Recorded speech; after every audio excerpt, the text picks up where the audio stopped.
Okay guys, 3:30 in the afternoon, we got a moon which came up in the south pretty much, like southeast, but more south than east. Right, the police. Okay, I'll try and tell you the whole story because you need to know it. Right, now when we're talking about target individuals, I'd like to tell you about my experience. Okay, on March this year, when the whole country was in lockdown for the first time ever, well, the whole world was, I was on my own, fully prepared for a lockdown. You know what I'm like. I was prepared for 6 months, but I'm a week in, and it's April Fool's Day, and it's 6 o'clock in the evening. I get a knock on the door. I'm thinking, who the fuck's that? I go to the door. I might as well show you. I go to the door, which is there, and I can see a woman, and in my bathroom I can see 5 what I thought were police officers. They claimed to be as well, by the way. And that window was open, and they said, "Oh, hi, we just want to make sure you're okay." I said, "I'm fine." They said, "Have you got any symptoms?" I said, "It's asymptomatic." And they said, "We're just checking you're okay." I said, "I'm perfectly fine." Then one of the officers went to grab my window. So I went there and I closed the window and I locked it. And I went back here and I said, "If you don't go, I'll call the police." And they all said in unison, "We are the police." Anyway, I told them to fuck off. So they did. And then they came back on the 2nd, the 3rd, the 4th, and then he came with a court order signed by a judge, but it wasn't signed by any police officer. There was 5 signatures missing. So I thought, right, I'm not opening the door. It's clear what they come for, a bit of social engineering, claiming that they're concerned about my mental health. Well, I mean, come on, guys. And also, what they do in asking me if I get any symptoms of a disease at the time, I had no symptoms. Fact. So bearing in mind that the whole world was on lockdown, and I was monitoring the traffic outside, and there was no cars, there was nobody about on the first lockdown. It was like a ghost town. So they've come down, they come every night. And I thought, right, I'm going to take precautions. So I barricaded myself in.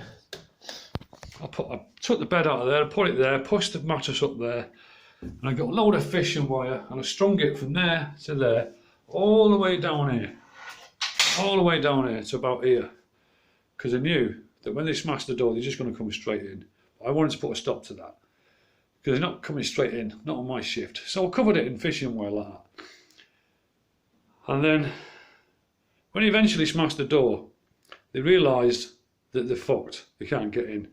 He said to me, he said, "Oh, what's that?" I said, "Is it traps?" And I thought, well, that's a good idea. I said, "Yeah, it's traps." I said, "If you touch one of them wires, you're going to get a knife straight in your head." So they had to go for plan C. So we went and they come back. There's more police this time. So I'll just go back to the final night. There's about, I'll show you outside in a minute, about 30 police out there. Ambulance, police cars, dogs, everything. So I've got a police negotiator now, like in the movies. And I asked him how old he was and all that lot, and I'm thinking, what the fuck? And he said, "What should we call you?" And I said, "Jesus."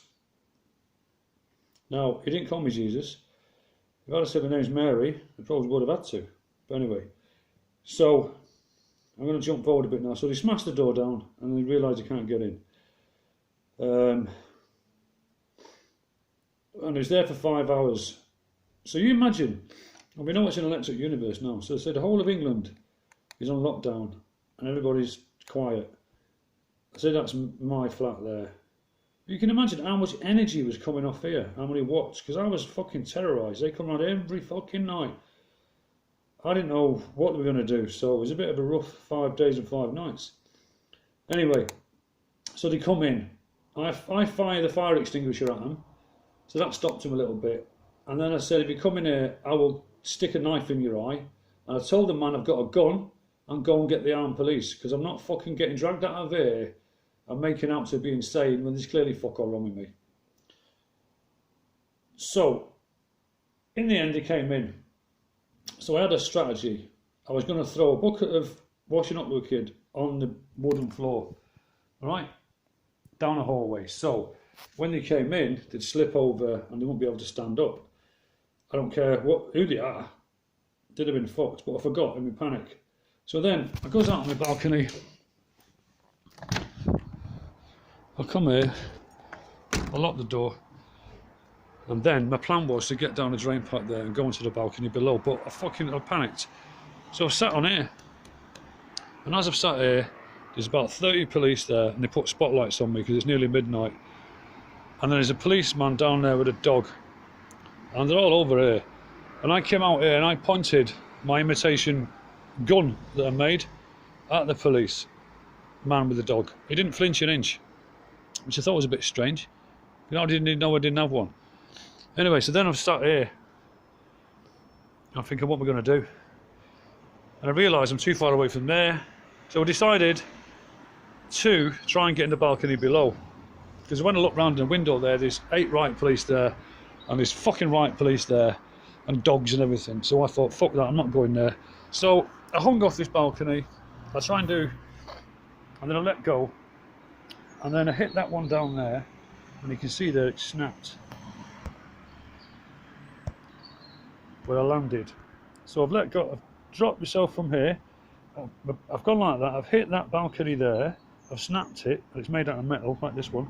I snapped it, and then I flipped, I banged my head on the balcony down there, then I'd done a 360 and landed there, or in there. It wasn't on a bush, I landed in the dirt there, face down. It's about 30 foot. It's a long way. So basically it's 1, 2, 3. I went all the way down there, landed in the gap, one of those gaps there. And I've landed there face down, completely prone. My face had actually embedded into the ground. And I kind of like, I don't know, I want to say come to, I wasn't even knocked out or anything. I thought, fucking hell, I'm alive. And then I said the Lord's Prayer. I actually said the Lord's Prayer. And I thought, well, okay then, someone's bound to come over to my assistance. No, nobody came. So I screamed out in pain, even though I wasn't in pain. And I thought, well, they're bound to come over now. Well, they did. The police dog came over and bit me 16 times. And yes, I've got photographic evidence. And then he kicked me in the head and then punched me. It took the ambulance an hour and a half to get me in the ambulance because I was in a special stretcher. And then I got to hospital, and then they stopped me in a mental home for 28 days. I got let out after 2 days after being assessed by one of the top psychiatrists in the country and several others, who actually sent a letter to my GP to confirm that there's nothing wrong with me. And I'm going to walk back in here 3 days later. Anyway, fast forward a little bit. I covered up the cameras with marmalade when they were doing this, because they probably wanted me on camera fighting the police. I would have fought the police if I went outside that night. That first night I would have had a fight with 5 officers, but it turned out they weren't even police officers, by the way, but they were impersonating police officers. It's probably Freemasons with the woman, fucking physician or whatever, who can stick you in a mental home, just one of them without seeing a GP. And then a couple of days ago, somehow my daughter had found out about this CCTV thing. Anyway, they've written to the social services and wrote a letter saying that I'd vandalised these 3 cameras and they're concerned about me, about my health. I mean, you're fucking kidding me. Concerned about my health? When he let the dog bite me 16 times. And yes, I did make a complaint to the police, blah, blah, blah. And he came back and said he only bit you twice. And I've actually got video evidence and photographic evidence he bit me 16 times. It's on this telephone here. I've shown you. And then they said in this letter to the social services that went to my daughter's mum that I was anti-police as well. So I rang them up today, the police, just to confirm, just to let them know that I am anti-police, and I wanted it on the fucking record. And I told them why I'm anti-police. I told them why. And they sent 2 PCOs round. And I just fucked them off. And in the letter it also said that he wouldn't open the door to the PCOs. Well, I rang him up and I had to confirm a few things. Is it illegal to fucking hate the police? Well, it's not. It's not. And I said, was I obliged to open the door to these 2 plastic policemen? Well, the answer is no. So why say he didn't open the door when I didn't have to? And why also say that he's anti-police? What the fuck has that got to do with anything? So I told him they're a bunch of Freemason pieces of shit. And don't come round my fucking house again. I said, those PCOs have got no authority, no jurisdiction over me. I said, neither have you. I said, I'm a living man. I was not born on a fucking boat. And that birth certificate means I'm dead. And it means you're a corporation and all the rest of it. I said, so don't fucking come round my house again. I said, also, if you want to know what's going to happen to you lot, go on YouTube and watch all the Scousers smashing up all the police cars in Liverpool. And what they don't tell you about Liverpool is you've got a strong history because the Romans couldn't take Liverpool. It took them a long, long time because they weren't having it. This is the Romans. And that's why the government hate the fucking Liverpool. Because they fucking put up a fight, that's why. So I let him have it, both barrels. And I said, don't fucking darken my door again. I said, because I'd be more concerned about your officers' health if they come round here. Anyway, so I let him have it. I said, fuck off, I'm sick of the lot of you. Concerned about my health. Now imagine if I'd have stayed in the flat, I would have asked to have a fight with 8 police and 2 dogs, which I would have done, by the way, and I would have fought to the fucking death. So I would have sustained more injuries by staying in here than I did falling 30 foot face down, which is fucking saying something.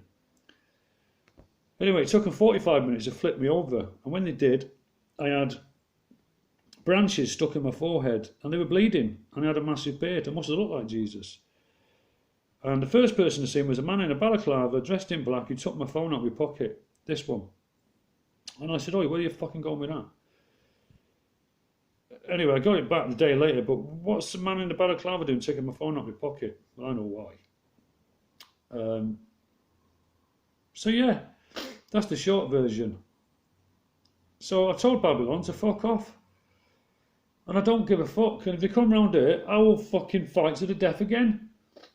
And I told him that night, I'm not coming out the door. I said, you know, I even told him to get the armed police, even though I didn't have a gun, but I was prepared to die. People thought I was insane, but I'm not. So there's a funny story for you. I know I'm not angry. I know I'm a passionate guy. You know me, guys. But I let him fucking have it. And I loved it. And I feel fucking fantastic. I feel that great. I've gone out and got some more asparagus. How about that? So yeah, how about that for the story, for the target individual? Fucking hell, that's not what they've done to me. Fucking flying airplanes over me, pentagrams and all kinds of shit. Well, I'm still here. Peace out. Love you all.